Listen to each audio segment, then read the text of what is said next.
My name is Josh Boots, and I'm Executive Director of Empower K-12. The Bold Schools initiative was created by Empower K-12 in 2016 to recognize schools with higher performance than similar schools serving similar demographics. My name is Madison and I'm in 5th grade, and I've been at Whittier for 6 years. What I love about the Whittier community is that whenever I walk in the school, everyone has a smile on their face and they greet me, and it makes me feel really, really nice inside. My name is Tiffany Johnson. I am the proud principal of Whittier Elementary School. I've been here for the past 11 years. All parts of the school day brings me joy, but I would say the morning arrival, just seeing students take advantage of karaoke, just singing, and those talents and gifts that you might not see during the school day because they're learning, but also being in the classroom and seeing those light bulbs go off as they're getting those aha moments when teachers are teaching new concepts for them. That's probably like the best part of the day for me. My name is Precious Adebisi. I'm a student at Center City Congress Heights, and I'm in 8th grade. Some things I love about being at Center City is the relationships I'm able to build with my teachers over time, because I've been here since pre-K and now I'm in 8th grade, and I can go to my teachers anytime I want. I know that I feel safe speaking to them. My name is Stephanie Battle. This is my 4th year working as a teacher at Center City. I would say the thing that brings me the most joy about working here is how close we are, how much like a family we are, and being able to see the students grow from young children all the way through 8th grade. It's definitely rewarding to see their growth and development. Patricia Odom-Zaki, the assistant principal for 9th and 10th grade academies here at Ron Brown College Preparatory High School. In a word, the community at Ron Brown is family. We build relationships each day with each other. We know the intimate details of students' lives. We know their families really well. We have cousins and siblings that have gone to the school over time. So we're just a huge family. We're the aunties and uncles. My name is Isaiah Hart, and I'm a senior here at Ron Brown College Preparatory High School, and my favorite subject is English. It's a place for me to have my voice heard. It's a place for me to kind of mentor everyone in the same circle and just be a community figure for them, because I know that when I was a freshman, the seniors, they really talked to us about how we were feeling and everything, so it just feels great for me to kind of give back to my community and just be that figure for my younger brothers. The community circle is our school culture. It is the driving force behind everything we do here at Ron Brown. It is the foundation of the work that we do. It's how we build community. It's how we establish relationships with students. It's how teachers get to know more about students. We celebrate each other. We highlight things that have happened in our community. We take pauses to reflect on things that may be impacting the community as a whole or the nation. So it really sets the tone for how our school day will go. My name is Nia White. I'm the principal of Center City Congress Heights campus, and I have been here with Center City since 2008. Our Congress Heights community is interesting and colorful. You never know what you are going to get day by day. There's a soundtrack sometimes for this area that is just a good collaboration and collection of sirens. The children unfortunately see a lot. They should not have to leave and come to school through a barricade. My students shouldn't have neighbors above that play with shotguns and shoot through their dining room table while they're in the living room to scare the daylights out of them. Raids that they have to live through from the day of or the night of. Having to step over a dead body in the corner store when they were just trying to go buy a bag of chips. That's common for them, and it shouldn't be. So many in the world don't have to experience it. My kids shouldn't have to experience it either. One of the ways that I am assisting in breaking stereotypes for Black men in my role as the assistant principal is facing them head on. Having discussions with the young kings about the stereotypes that they face in this society and empowering them to use their voice to change that narrative. Letting them know that you are responsible for what people think and feel about you, and you are in control of changing and reshaping what folks think. I know and believe them to be scholars and creators and compassionate and caregivers.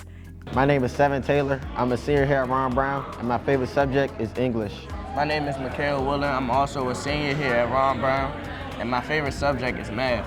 For me, defining the stereotypes is being unafraid to break the norm. A lot of kids I know, they'll see somebody that's very smart and they'll say, oh, you a try hard, but it's stuff like that. That's the stuff that oppresses us. And so for me, I've never been afraid to break the norm and go above and beyond. I would agree with him, definitely. Like, take a stereotype as motivation. When I started this school many years ago, the school was voiceless. And what I mean by voiceless is that nobody advocated for the school. It was as if nobody empowered parents, even thought of like having them as partners in their scholars' academics. The community engagement wasn't to what I felt it should be. And so that has been a journey for me, like making sure that we have an active PTO. We have opportunities for families to engage in their scholars' academic performance. We're empowering parents to advocate for their scholars.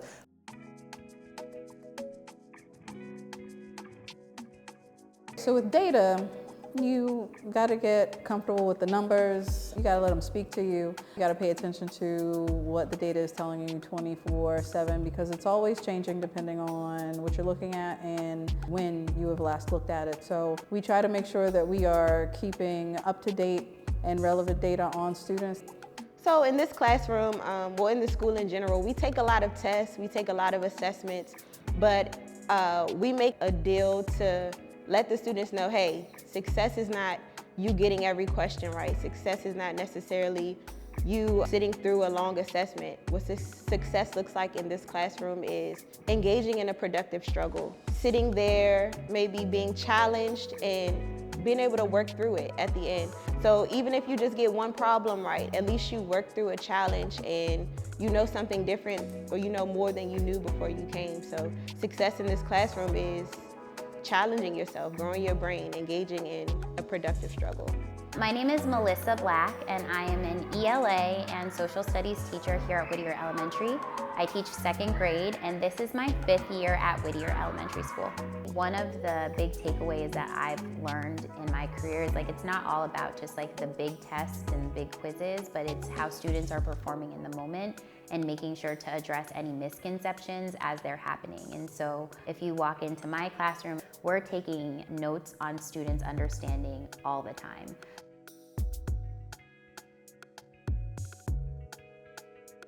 We had a couple of students that had to walk pretty far to get on the closest bus that would get them to their homes and destinations.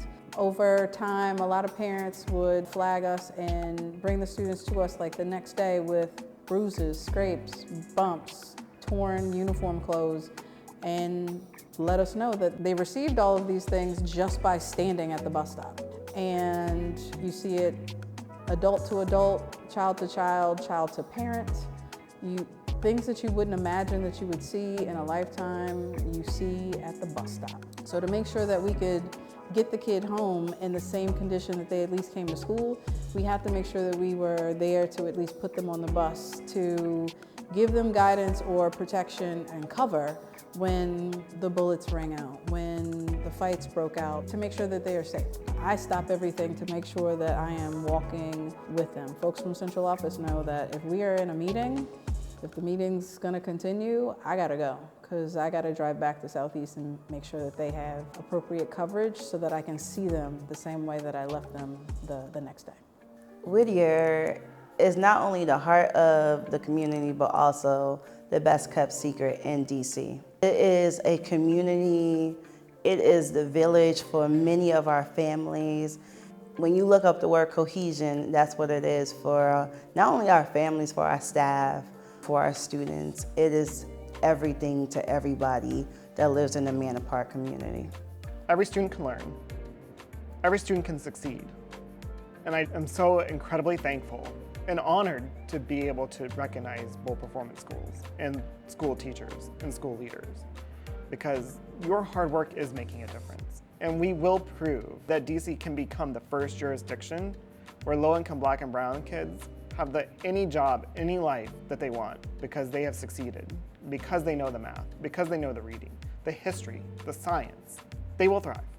And it's because of leaders and teachers like you. Achieve with heart, achieve with greatness, achieve with others in mind. Students becoming agents and advocates for themselves is the legacy that I want to leave. At Ron Brown, we are all in, and our alumni know that there's one place like home. And never forget, Warriors are respectful, responsible, and ready to learn. And remember to do it the Whittier Warrior way. Congratulations on being recognized as one of Washington, D.C.'s 2024 Bold Performance Schools.